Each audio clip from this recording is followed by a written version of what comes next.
우리 오늘 보실 말씀은 베드로전서 2장 1절부터 3절까지 말씀입니다.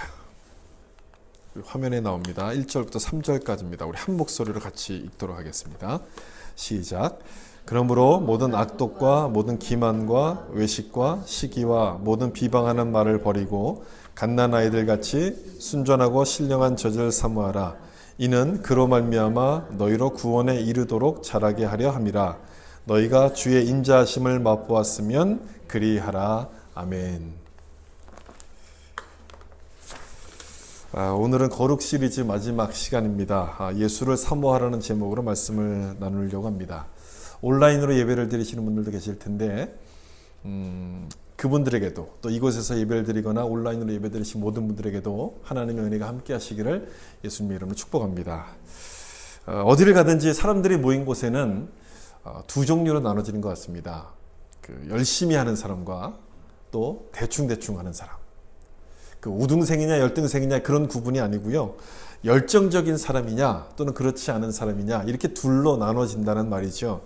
여러분 생각엔 누가 더 잘 살 것 같습니까? 성공할 것 같습니까? 당연히 열정적인 사람들 아니겠습니까? 요즘에는 가진 게 있어야지 성공한다 그런 말들을 많이 하지만 꼭 그런 것 같지는 않습니다. 이 밴쿠버에 오래 사신 분들이 하시는 얘기가 있어요. 여기서 10년 이상을 살면 아무리 재산을 많이 갖고 왔다 할지라도 다 비슷해진다. 그런 말들을 많이 합니다. 그러니까 많이 가졌다고 꼭 잘 사는 게 아니란 그런 뜻이겠죠. 재산보다도 우리가 어떻게 살아가는가 그 열정이 중요하다는 그런 말일 겁니다. 신앙생활도 마찬가지라고 생각합니다. 똑같이 교회를 다녀도 믿음이 깊어지는 사람이 있는 반면에 그렇지 않은 사람들도 있습니다. 어디서 차이가 나는 걸까? 저는 그 열정이라고 생각합니다. 하나님에 대한 그 열정에서 그 차이가 나는 거죠. 지난주 나누었던 그 말씀처럼 그 거룩함을 따르라, 화평함을 따르라, 그 거룩함을 따라가는 노력, 그게 열정 아니겠습니까? 그것으로 인해서 우리 믿음은 달라지게끔 되는 겁니다. 신앙에도 열정이 중요하다는 거겠죠. 부모로부터 물려받은 신앙을 가리켜서 모태신앙이라고 그렇게 보통 부릅니다. 엄마 뱃속에서부터 신앙을 가졌다 그런 뜻이죠.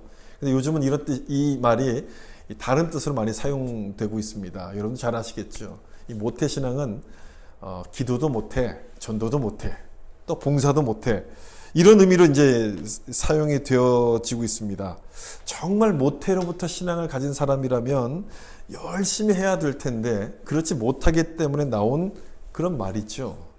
그래서 이런 말이 나왔다는 것은 신앙생활에도 역시 열정이 중요하다는 것을 보여주는 것이 아닌가 저는 그렇게 생각합니다. 얼마나 믿었는가 하는 것보다도 얼마나 열심을 내고 있는가가 중요하다는 겁니다. 그런 면에서 하나님은 참 공평하신 것 같아요. 하나님은 모태신앙이건 아니건 간에 상관없이 얼마나 열심히 하나님을 찾는가 거기에 따라서 은혜를 주시는 분이기 때문에 그렇죠. 일찍 믿은 사람에게 더 큰 걸 주시고 또 늦게 믿은 사람에게 좀 적은 걸 주신다면 불공평한 거 아니겠습니까? 그렇게 하지 않으시고 열정을 가진 사람에게 은혜를 주신다고 말씀하시니 하나님 참 공평하신 분입니다. 이 거룩의 시리즈 마지막 시간으로 열정에 대해서 나누는 것은 바로 그런 이유 때문에 그렇습니다. 우리가 거룩해지는 것은 우리가 노력하는 것만큼 나타나기 때문에 그렇다는 말씀이죠. 지금보다 우리가 조금 더 열심을 낸다면 우리 삶은 분명 거룩하게 달라질 거라고 믿습니다. 지금 상황이 이 코로나 바이러스로 인해서 예배를 드리기가 참 힘든 그런 상황이 되어버렸습니다. 따라서 신앙이 느슨해질 수도 있고 어쩌면 반대로 더 견고해질 수도 있습니다. 우리가 어떻게 반응하는가에 따라서 달라지는 거겠죠. 돋보기로 햇빛을 모으면 종이를 태우는 것처럼 우리의 열정을 하나님께로 모으면 내 삶이 달라지는 그런 변화가 일어나게끔 되는 거죠. 그런 기회로 만들었으면 좋겠다는 마음이 있어서 오늘 이 말씀을 좀 나누려고 하는 겁니다. 열정을 가진 사람은 늘 이런 질문을 하죠. 어떻게 하면 내 믿음이 자랄 수 있을까? 어떻게 하면 하나님을 더 잘 믿을 수 있을까? 이런 질문을 합니다. 여러분들이 만약 그런 질문을 하고 있다면 이미 여러분의 믿음은 성장을 하고 있는 겁니다. 이미 자라가고 있는 거예요. 질문하는 사람만이 그 정답을 발견할 수 있기 때문에 그렇습니다. 오늘 본문의 말씀은 바로 그 질문에 대한 답이 나오는데 우리의 믿음은 예수님을 사모할 때 자라간다라고 말씀합니다. 첫 번째 그래서 이 내용을 가지고 좀 생각을 해보려고 합니다. 우리가 사모해야 될 예수님. 베드로전서 2장 2절에서는 갓난 아기들 같이 순전하고 신령한 젖을 사모하라 이렇게 말씀합니다. 순전하고 신령한 젖, 이게 무엇을 상징하는지 여러분 잘 아실 겁니다. 하나님의 말씀을 상징하는 거겠죠. 아이들이 먹는 거니까 우리 영혼의 양식, 말씀을 상징하는 겁니다. 이 신령한 말씀을 사모하라 이런 뜻인데, 요한복음을 보면 이 말씀을 예수님이라고 비유합니다. 따라서 오늘 본문의 이 말씀은 예수를 사모하라는 말씀으로 우리가 이해할 수 있습니다. 갓난아이가 젖을 먹고 싶어하는 것처럼 예수님을 사모하라. 얼마나 예수님을 사모해야 되는 것인지 여러분 느낌이 딱 오지 않습니까? 이 말씀대로 예수님은 순전하신 분이기 때문에 그렇습니다. 순전, 오염되지 않고 깨끗한 상태가 순전 아니겠습니까? 베드로전서 1장에서는 이렇게 말씀해요. 그 순전을 이렇게 설명해요. 오직 흠없고 점없는 어린 양 같은 그리스도. 그래서 예수님은 순전하신 분이고 우리가 예수님을 사모해야 된다고 말씀합니다. 우리는 예수님과 정반대로 예수님과 달리 순종과는 거리가 먼 사람들이기 때문에 그렇다는 얘기죠. 예수님을 이렇게 지금 표현하고 있는데 성경은 우리는 어떻게 말씀하고 있는가? 예레미야서 17장에서 이렇게 설명합니다. 우리 마음을 가리켜서 만물보다 거짓되고 심히 부패한 것은 우리 마음이다. 이렇게 설명합니다. 우리 마음은 거짓되고 부패했다. 여러분 이 둘을 비교해 보시면 완전히 반대 아닙니까? 정반대 모습 아니겠습니까? 우리 마음이 부패하다는 증거가 뭐겠습니까? 이 세상에는 가짜가 많다는 겁니다. 가짜가 많다는 것은 우리 마음이 부패했다는 증거예요. 사람들이 가짜를 막 만들어내잖아요. 가짜를 만들어내는 것은 마음이 순전하지 못하기 때문에 그렇습니다. 그리고 그 가짜인 것을 알면서도 우리는 그걸 구입합니다. 우리 마음이 역시 가짜이기 때문에, 우리 마음이 뭔가 속이기를 좋아하기 때문에 그렇다는 얘기예요. 그 말은 결국 우리 삶 자체가 전부 다 가짜라는 거예요. 가짜. 거짓이라는 겁니다. 근데 예수님은 어떻습니까? 예수님은 순전하신 분이에요. 가짜가 아닌 진짜라는 뜻입니다. 오리지널이라는 그런 뜻이에요. 이 한 가지만을 봐도 우리가 예수님을 사모해야 되는 이유는 아주 충분한 거죠. 이 초대교회 당시에 이 순전이라는 단어, 영어는 pure이라고 쓰기도 하고 genuine이라고 쓰는데요. 이 단어는 곡식과 포도주 같은 식품에 사용하던 단어였습니다. 그걸 딱 붙여놓으면 이게 진짜라는 거죠. 그 말은 그 당시에도 아마 가짜 포도주가 있었다는 그런 얘기가 되는 거겠죠. 이 진짜임을 표시하는 겁니다. 다른 첨가물이 첨가되지 않은 오리지널임을 표시하는 단어인데 베드로는 이 단어를 예수님에게 붙였습니다. 예수님이 진짜. 예수님이 진짜 오리지널이기 때문에 가짜를 따르지 말고 이 예수님을 따라가야 된다는 뜻에서 이 단어를 여기다 붙여 사용하고 있는 거죠. 다시 본문을 2절을 보시면 갓난아기들 같이 순전하고 신령한 젖을 사모하라. 이 순전이라는 단어가 진짜라는 뜻이라고 말씀드렸어요. 그러면 진짜 젖을 사모하라 이 말씀인 거죠. 아이가 건강해지려면 진짜 우유를 먹어야 되지 않습니까? 가짜를 먹으면 안 되는 것 아닙니까? 약 한 10년 전쯤인가요? 그 밴쿠버에 분유 사재기가 한번 있었어요. 여러분도 기억하실지 모르겠어요. 그때 막 마트 갔을 때 분유 이렇게 쌓아놨던 그 칸에 막 분유가 다 없어졌던 것. 중국에서 멜라닌 분유 파동이 막 일어나면서 이제 이곳에서 분유를 사가지고 중국에 보내려는 사람들 때문에 분유가 막 이 사재기 운동이 일어났던 적이 있습니다. 저는 이 말씀을 보면서 그 생각이 났어요. 그리고 그 사건을 생각해 보니까 왜 예수님을 사모하라고 말씀하는지를 알 수가 있는 겁니다. 가짜 우유를 먹으면 큰일 나는 것 아닙니까? 큰일 나죠. 마찬가지로 예수님이 아닌 다른 것을 우리가 사모하다 보면 우리 역시 큰일 나기 때문에 그래요. 여러분 우리 마음속에다 가짜 우유를 막 붓는다고 생각해 보세요. 가뜩이나 부패하고 거짓된 우리 마음인데 거기다가 또 부패한 잘못된 우유를 붓는다고 생각해 보십시오. 더 큰 일이 일어나는 것 아니겠습니까? 그래서 예수님을 사모하라고 말씀하는데 어떻게 우리가 사모해야 될 것인가? 여기 2절에서는 갓난아기들 같이라고 되어 있어요. 갓난아기들 같이. 아이를 키운 지 오래돼서 잘 기억이 나진 않는데 이것 하나는 기억이 나요. 아이들이 배고플 때 막 떼를 쓰고 울었던 것, 그거 하나는 기억이 나요. 여러분들도 여러분 자녀를 키울 때를 한번 생각해 보세요. 어떻습니까? 아이들이 배고프면 어떡합니까? 막 울지 않습니까? 떼를 쓰고 울어요. 젖을 줄 때까지 막 울어요. 점잖게 기다리는 아이들은 없습니다. 다 큰 어른도 배고프면 막 이렇게 짜증을 내고 그러는데 아이들은 얼마나 그러겠습니까? 기다릴 줄을 모르죠. 점잖게 기다리는 아이가 있다면 그건 아이가 아닌 겁니다. 배고프면 젖을 달라고 우는 게 아이들의 본성이죠. 그래서 얼굴이 파래질 때까지 막 울면서 떼를 씁니다. 또한 아기가 우는 것은 배가 고파서 울기도 하지만 엄마가 필요할 때 울죠. 엄마와 떨어지는 것이 불안하기 때문에 엄마 품이 그리워서 막 웁니다. 그래서 저는 바로 그 모습이 여기 있는 그 말씀처럼 갓난아기들처럼 예수님을 사모하라는 뜻, 바로 그 모습이라고 생각해요. 갓난아기들처럼 사모하라는 뜻이 바로 그 모습이라는 것이죠. 배고파서 젖을 찾는 아기처럼 또는 엄마 품을 그리워하는 이 아기처럼 예수님을 사모하라, 예수님을 그리워하라, 그 모습이라는 얘기예요. 여러분 어떤 모습인지 감이 딱 이렇게 오지 않습니까? 이런 걸 잘했던 사람이 누구였냐면 다윗이라는 사람입니다. 다윗이 이런 마음을 가졌던 사람이고 이런 모습을 보여줬던 사람이에요. 여기 시편 42편 1절에 보면 이렇게 되어 있습니다. 우리 같이 한번 읽어볼까요? 하나님이여 사슴이 시냇물을 찾기에 갈급한 같이 내 영혼이 주를 찾기에 갈급하나이다. 여러분 어떤 느낌인지 좀 이렇게 딱 느낌이 좀 오지 않습니까? 다윗은 갓난아이 대신에 목이 말라서 헐떡이는 사슴으로 비유를 지금 하고 있습니다. 물을 찾기 위해서 사슴이 막 이렇게 울부짖는 것처럼 내가 주님을 찾습니다. 이렇게 고백하는 거예요. 우리가 이런 모습으로 주님을 찾은 것이 언제였던가 한번 여러분 좀 생각해 보시면 좋겠어요. 내가 이런 모습으로 주님을 찾았던 적이 과연 언제였던가. 따라서 예수님을 사모한다는 얘기는 그냥 적당히 대충 이런 게 아니죠.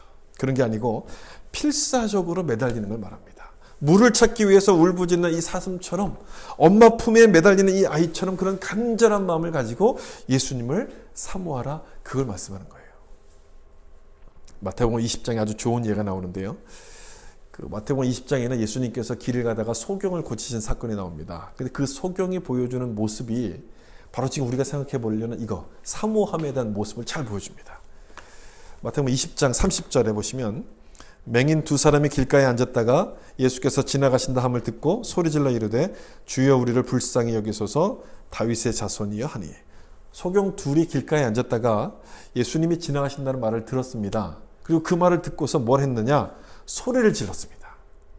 주변 사람들이 막 잠잠하라고 그렇게 이야기하는데도 불구하고 계속 소리를 쳤습니다. 주님 우리를 좀 불쌍히 여겨주십시오. 소경이라서 상황 파악이 잘 안 되니까 그렇게 막 막무가내로 소리를 질른 거였을까? 저 같았으면 아마 좀 창피해서 아마 멈췄을 텐데 이들은 계속 소리를 칩니다. 왜 소리칩니까? 이때가 바로 기회임을 알았기 때문에 소리친 것이죠. 예수님이야말로 예수님을 만나면 나를 고쳐줄 수 있다는 그런 믿음이 있었고 지금이 그분을 만날 때이다는 생각이 들었기 때문에 지금 소리를 치고 있는 겁니다. 이 사람들은 성전 문 앞에서 구걸하던 사람입니다. 소경이었기 때문에 눈이 안 보여서 일을 할 수가 없습니다. 그러니까 먹을 게 없잖아요. 그래서 성전 앞에서 구걸을 하던 사람이었습니다. 무슨 소망이 있겠습니까? 그러니까 죽지 못해 사는 사람들이었습니다. 그런데 소문으로만 듣던 예수님이 이것을 지금 지나가신다고 말씀하는 거예요. 병든 자를 살리시고 죽은 자를 살릴 수 있는 그 예수님이 지금 이곳을 지나가신다는 소문을 들었으니 아주 절호의 찬스 아니겠습니까? 이때를 놓친다면 다시 언제 예수님을 만날 수 있을지 모르기 때문에 이 사람들 집에서 여기서 소리를 치는 거예요. 주님 우리를 좀 불쌍히 여겨주십시오. 주변에서 조용히 하라고 하지만 아랑곳하지 않고 더 크게 소리칩니다. 주님 우리를 좀 불쌍히 여겨주십시오. 갓난아이야 젖을 달라고 막 떼를 쓰는 것처럼 예수님을 막 찾았습니다. 예수님께 막 매달렸습니다. 근데 그게 통했어요. 그게 통해요. 지나가시던 예수님이 걸음을 멈추고 소경을 부릅니다. 그리고 이들의 눈을 뜨도록 고쳐주셨어요. 여러분 이 사건에서 이 말씀에서 우리가 주목해야 될 게 뭘까요? 우리가 뭘 주목해야 되겠습니까? 이 소경에 보여주고 있는 그 사모하는 모습 아니겠습니까? 이 스토리에는 사모한다는 말이 없습니다. 그런데 이 스토리를 읽어보면 그 마음이 그대로 사모하는 마음이 그대로 이렇게 느껴져요. 여기 보세요. 마태복음 20장 31절 말씀인데 무리가 꾸짖어 잠잠하라 하되 더욱 소리질러 이르되 주여 우리를 불쌍히 여기소서 다윗의 자손이여 하는지라.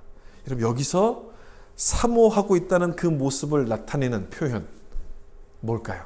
어떤 게 이들이 정말 사모하고 있구나 하는 것을 느낄 수 있는 표현이겠습니까?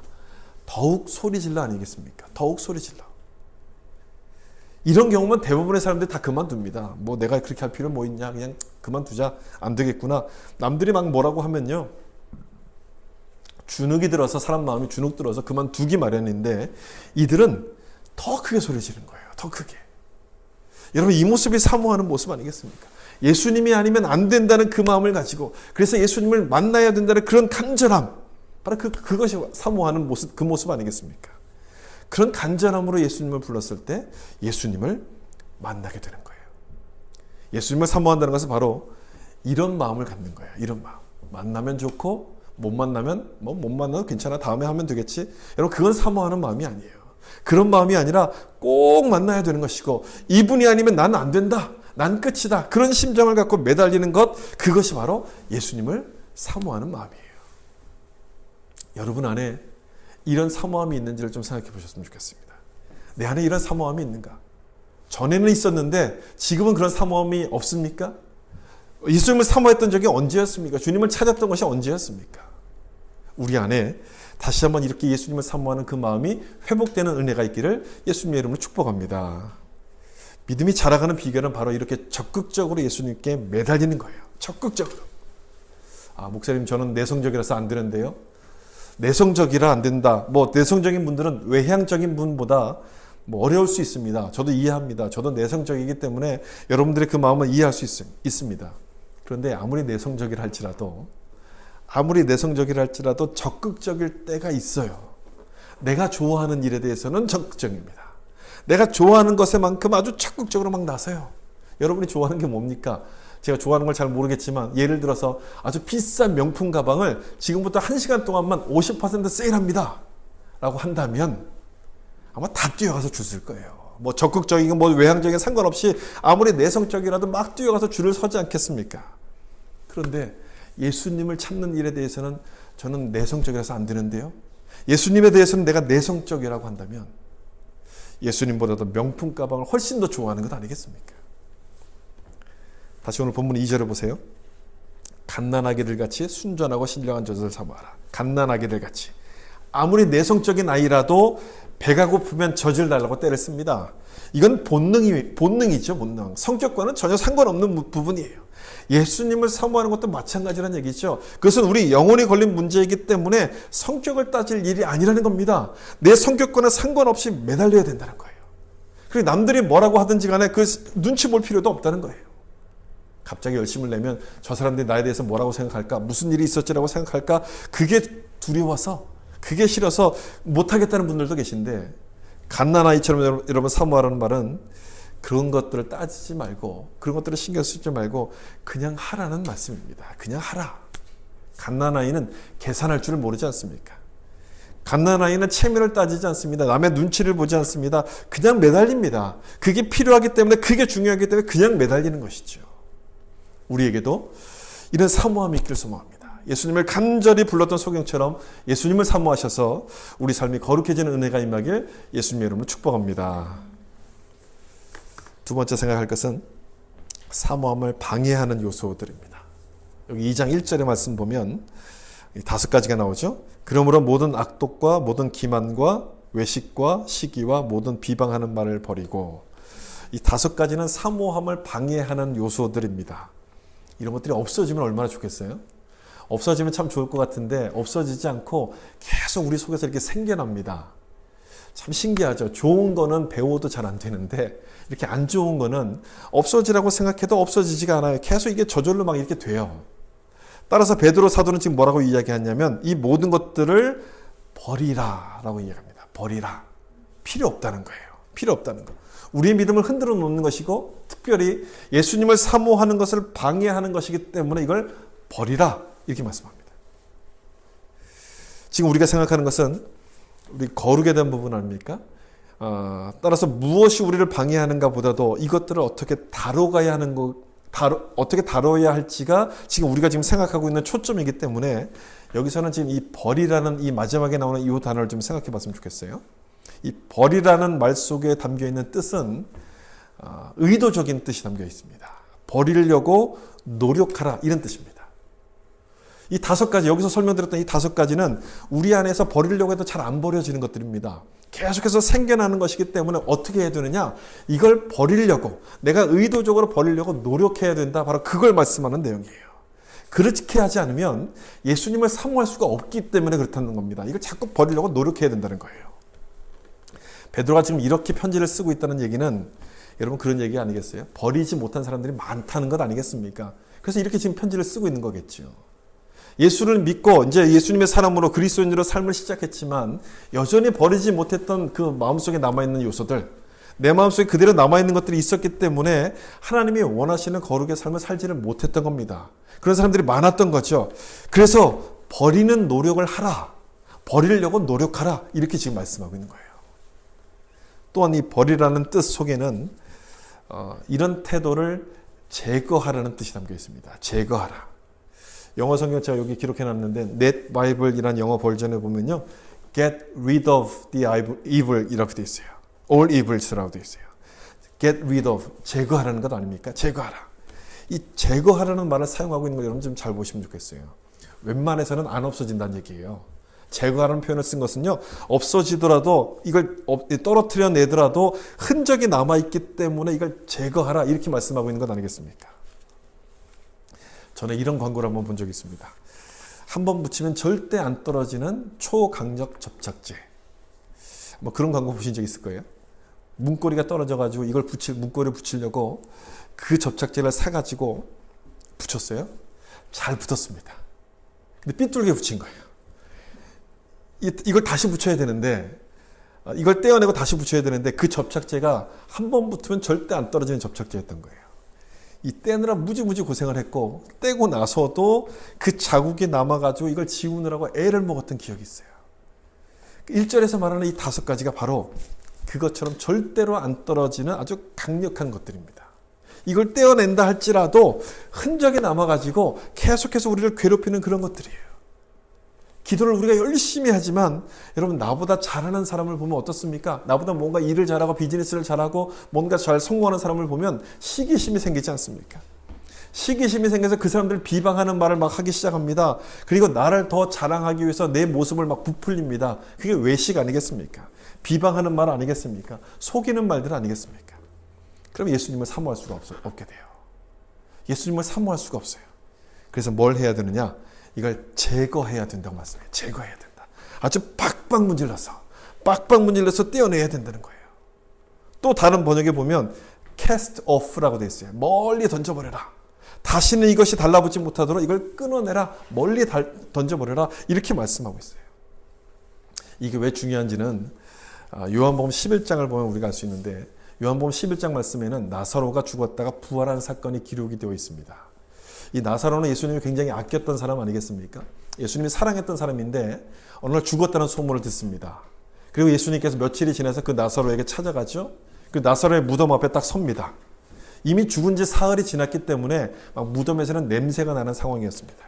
근데 예수님은 무덤을 가로막고 있는 돌들을 치우라고 말씀하세요. 그리고 기도한 다음에 무덤을 향해서 나사로야 나오라 이렇게 소리쳤어요. 나사로야 나오라. 그래서 죽었던 나사로가 걸어서 나옵니다. 다시 살아난 거죠. 다시 부활한 거죠. 요한복음 11장 44절을 보시면 그때 죽었던 나사로가 다시 나올 때의 모습을 여기서 기록하는데 이렇게 기록해요. 같이 한번 읽어볼까요? 죽은 자가 수족을 배로 동인 채로 나오는데 그 얼굴은 수건에, 거기까지만 읽겠습니다. 얼굴은 수건에 쌓였더라. 손발은 수족으로 동여져 있었습니다. 이 모습 그대로 이렇게 나왔어요. 저는 그동안 이 말씀을 읽으면서 나사로가 부활한 것을 표현해 주는 말씀이구나, 설명하는 말씀이구나 라고만 생각을 했습니다. 그리고 아까 우리가 읽었던 거기까지만 읽고 그냥 지나갔어요. 나사로가 부활했구나 이렇게. 그리고 넘어갔는데 그 뒤에 보니까 이어지는 말씀이 있어요. 그 뒤에 뭐라고 이어지고 있습니까? 예수께서 이르시되 풀어놓아 다니게 하라. 풀어놓아 다니게 하라. 이런 말씀이 거기 뒤에 붙어 있어요. 전에는 이 말씀을 보면서 그냥 지나갔어요. 이렇게 생각하지 않았어요. 살아났구나 하고 생각하지 않았는데 이 뒤에 이런 말씀이 붙어 있는 거예요. 그러면서 이런 질문이 생겼습니다. 나사로가 살아났으면 그냥 살아났다고 기록했으면 되는 거지 왜 굳이 이 내용을 거기다 갖다 붙여놨을까? 왜 이 내용까지 거기서 기록하고 있을까? 이런 질문이 들었어요. 여러분 그렇지 않습니까? 그냥 나사로가 살아났다라고만 기록하면 되는 것 아니겠습니까? 어떤 책을 보다가 그 답을 찾았어요.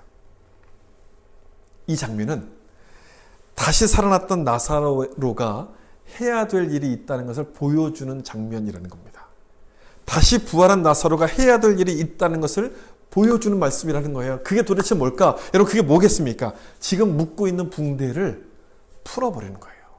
내 눈을 가리고 있는 이 수건을 다 제거하는 거예요. 예수님께서 뭐라고 말씀하세요? 풀어놓아 다니게 하라. 풀어주라는 거예요. 풀어주라. 만약 나사로가 살아난 채로, 만약 나사로가 다시 살아난 다음에 이젠 됐다. 내가 살아났으니 이젠 됐다. 그리고 그렇게 살아간다면 여러분 어떤 모습이겠습니까? 그냥 미이랑 같이 사는 거예요. 온몸을 다 붕대로 감고 그냥 수건을 덮은 채로 이렇게 살아가는 거예요. 다시 살아나긴 살아났지만 제대로 된 삶을 살지를 못한 거죠. 그래서 예수님은 풀어주라는 말씀하신 거예요. 저는 이 말씀이 예수를 믿고 구원받은 우리들, 예수 믿고 새 생명을 얻은 우리들에게도 적용되는 말씀이라고 생각해요. 우리들에게도 주시는 말씀이라고 생각해요. 우리가 예수를 믿고 새 생명을 얻었지만 우리를 감고 있는 붕대들, 그 붕대를 풀어야 된다는 거예요. 그게 도대체 뭐냐? 우리를 감고 있는 붕대가 뭐냐? 아까 본문 1절에서 말씀하고 있던 5가지 아니겠습니까? 그 5가지 모습이에요. 그걸 버리지 않으면, 그걸 제거하지 않으면 우리가 다시 부활하고 다시 살아났지만 여전히 얼굴에 수건을 가린 채로 살아가는 그런 나사로와 똑같은 모습일 수밖에 없다는 겁니다. 생각해 보세요, 여러분. 얼굴을 수건으로 덮은 채로, 수건으로 가린 채로 이렇게 걸어 다닌다면 여러분 무슨 일이 벌어지겠습니까? 많은 일들이 벌어지겠죠. 그냥 넘어지고 부딪히고 가는 곳마다 막 문제를 일으킬 겁니다. 왜 우리가 예수를 믿는데도 내가 가는 곳마다 많은 문제들이 일어나고 있을까? 수건을 제거하지 않아서 그런 것 아니겠습니까? 그렇게 되지 않는 방법은 나를 묶고 있는 붕대를 풀어내는 것이고 내 눈을 가리고 있는 이 수건을 제거하는 거예요. 예수를 믿고 구원받았다는 것에서 만족할 것이 아니라, 내가 지금 교회를 다니고 있다는 것에서 만족할 것이 아니라 예수님을 사모하는 데 방해하는 모든 것들을 제거하는 데 우리가 노력해야 되는 거예요. 그 모든 것들을 다 제거해야만 되는 것입니다. 다시 1절을 보세요. 악독과 기만과 외식과 시기와 모든 비방하는 말을 버리고라고 되어 있어요. 버리고. 혹시 나는 남을 비방하고 있지 않습니까? 하나님보다 사람에게 더 잘 보이려고 여러분 내 자신을 막 부풀리는 외식을 하고 있지 않습니까? 다른 사람들을 보면서 시기하고 그들을 비방하는 말을 하고 있지 않습니까? 그것들이 내 수족을 묶어놓은 붕대인 거고 예수님을 바라보지 못하도록 우리 눈을 가리는 수건이기 때문에 우리는 그것을 버려야 되는 거예요. 그것을 제거해야 되는 거예요. 문제는 내 힘으로 그걸 제거할 수 없다는 얘기죠. 내 힘으로 풀어버릴 수 없다는 겁니다. 예수님께서도 풀어주라고 말씀하고 있지 않습니까? 풀어주라. 내가 풀 수 없다는 거예요. 따라서 우리는 내 힘으로 풀 수 없기 때문에 기도해야 되는 겁니다. 하나님의 은혜를 구하면서 내 눈을 가린 수건을 풀어달라고 주님을 사모하게 해달라고 기도해야 되는 거예요. 기도하게 될 때 우리 안에 거룩의 은혜가 넘치게 될 줄로 믿습니다. 그래서 마지막으로 생각해 볼 것은 이겁니다. 사모함을 연습하는 것. 예수님을 사모하는 게 저절로 된다면 여러분 얼마나 좋겠습니까? 뭐 이런 말씀을 나눌 필요도 없겠죠. 뭐 저절로 막 이렇게 사모해지고 막 그런다면 얼마나 참 좋을 텐데 그게 되지가 않아요. 좋은 건 잘 연습해도 잘 안 되는 것 아닙니까? 그래서 연습과 훈련이 우리 삶에 필요해요. 2절이 바로 이제 그걸 설명하는 말씀이에요. 신령한 젖을 사모하라. 그래서 구원에 이르도록 자라게 하려 함이라. 이렇게 자라가려면 연습이 필요하다는 바로 그 말씀인데 그럼 얼마나 연습하면 될까? 안타깝게도 얼마 동안이라고 정해놓은 게 없습니다. 기간이 없습니다. 시간이 정해져 있지 않아요. 또 특별한 방법도 없습니다. 뭐 단기 속성 코스 뭐 이런 게 있으면 참 좋을 것 같은데 그런 게 없어요. 매일 성경을 읽고 매일 기도하는 방법 외에는 없습니다. 이렇게 할 수 있는 방법이 없어요. 신앙생활에는 여러분 쉬운 방법, 속성 코스 이런 게 없습니다. 여러분 그런 걸 기대하시면 안 돼요. 예수를 믿었다고 해서 하루아침에 뭐 믿음이 좋아지느냐? 뭐 그렇지가 않습니다. 그런 일들이 생기지 않아요. 예수님을 사모하는 데 방해하는 이 유혹들을 제거하려면 꾸준히 말씀을 읽고 꾸준하게 기도하는 그 연습 외에는 없습니다. 내가 여전히 남을 시기하고 비방하고 있다면 내 안에서 그런 모습이 느껴진다면 여러분 아직 연습 부족인 거예요. 내가 더 많이 연습해야 되는 그런 사인인 거예요. 예수님을 사모하려는 연습이 내 안엔 더 많이 필요한 거죠. 그 피아노의 대가였던 루빈스타인이라는 사람이 이런 말을 했습니다. 만약 연습을 하루 거른다면 내 자신이 알아차린다. 이틀을 연습하지 않으면 비평가들이 눈치를 챌 것이고 3일을 연습하지 않으면 청중들이 모두 알게 됩니다. 그런 얘기를 했어요. 3일을 연습하지 않으면 청중들이 모두 알게 된다. 만약 우리가 예수님 사모하기를 하루 안 한다고 한다면 여러분 누가 제일 먼저 할까요? 내 자신이 가장 먼저 할 거예요. 내 자신이. 그리고 우리 주변에 있는 우리 식구들, 가까운 식구들이 아마 그 모습을 알기 시작할 겁니다. 뭔가 예민해지고, 뭔가 까칠해지고, 뭔가 안 해도 될 막 이렇게 화를 내는 그 모습들.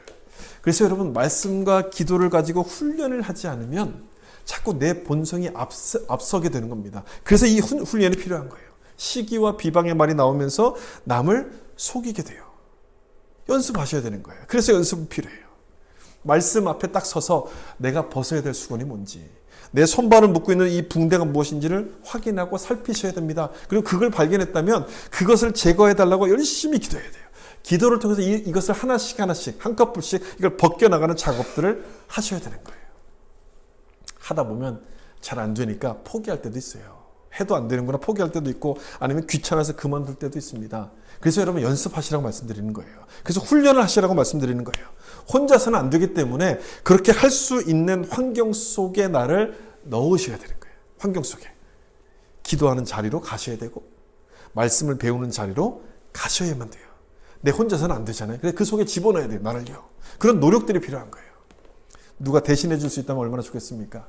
우리 부모님이 신앙에 좋으신 분이니까 부모님이 대신해 줄 수 있으면 얼마나 좋겠어요? 내가 드려야 할 기도까지 다 해주실 수 있으면 얼마나 좋겠어요? 근데 그런 게 아니잖아요. 신앙은 누가 해줄 수 있는 문제가 아니라 내가 해야만 되는 문제예요. 내가 노력하지 않으면 예수님을 닮아갈 수가 없고 우리 삶이 거룩해질 수가 없는 거예요. 우리가 연습을 해야 되는 거예요. 서두에서 말씀을 드린 것처럼 지금은 코로나 바이러스 때문에 모이기가 참 힘든 상황이 되어버렸습니다. 그것 때문에 신앙이 느슨해질 수도 있지만 오히려 반대로 신앙이 더 견고해질 기회가 된다고 저는 생각합니다. 내가 어떻게 반응하는가에 따라서 달라지는 거예요. 내가 어떻게 반응하는가에 따라서. 주일 예배를 갈 수 없으니까 잘 됐다, 이참에 우리 못 잤던 잠이나 푹 자자. 그리고 푹 쉬자고 한다면 우리 영혼도 같이 그냥 푹 쉴 겁니다. 같이 잠들어 버릴 거예요.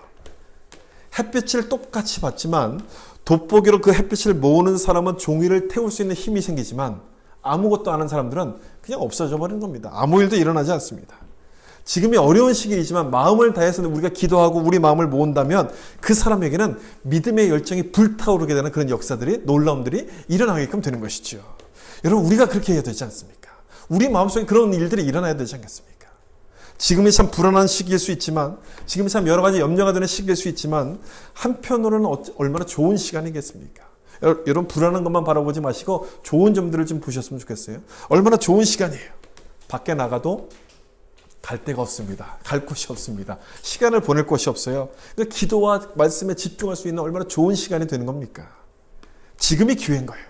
이렇게 시간이 많을 때 지금 우리 교회가 하고 있는 그 RBBB, 그러니까 성경을 읽음으로 성경 없는 부족을 축복하는 이 스케줄에 따라서 여러분 열심히 한번 성경을 읽어보셨으면 좋겠어요. 매일매일 정해진 분량이 있는데 그 분량을 다 읽어도 시간이 많이 남을 거예요. 그럼 또 한 번 읽는 거예요.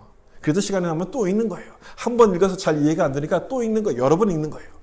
성경이 없는 사람들의 마음이 어떨까를 생각하면서 우리에겐 성경 주신 것이 참 감사하구나. 그런 마음을 갖고 성경을 많이 읽는 거예요. 그리고 매주 한 번씩 보내드리는 그 기도 편지를 보시면서 그걸 놓고 기도해 보세요. 그 안에 참 좋은 내용도 굉장히 많아요. 그 내용을 보고 기도해 보세요. 우리 삶이 달라지지 않겠습니까, 여러분? 우리 삶이 틀림없이 달라질 거예요. 얼마나 달라질 것이니까 기대가 돼요. 지금 이 시간을 여러분, 그래서 힘든 시간이라고만 생각하지 마시고 예수님을 닮아가는 경건의 훈련 시간이다라고 생각하시면 좋겠어요. 내가 경건해지기 위해서 연습하는 시간이라고 생각해 보세요. 그리고 말씀과 기도하는 일에 전념해 보세요. 시간이 많은 것만큼 우리가 또 새벽 기도할 수 있는 또 좋은 기회 아니겠습니까? 학교도 안 가니까 이때 한번 새벽 기도하고 엎드리는 것이죠. 내 어려운 마음들을 새벽 기도에 나와서 열심히 한번 하나님 주님께 기도하는 거예요.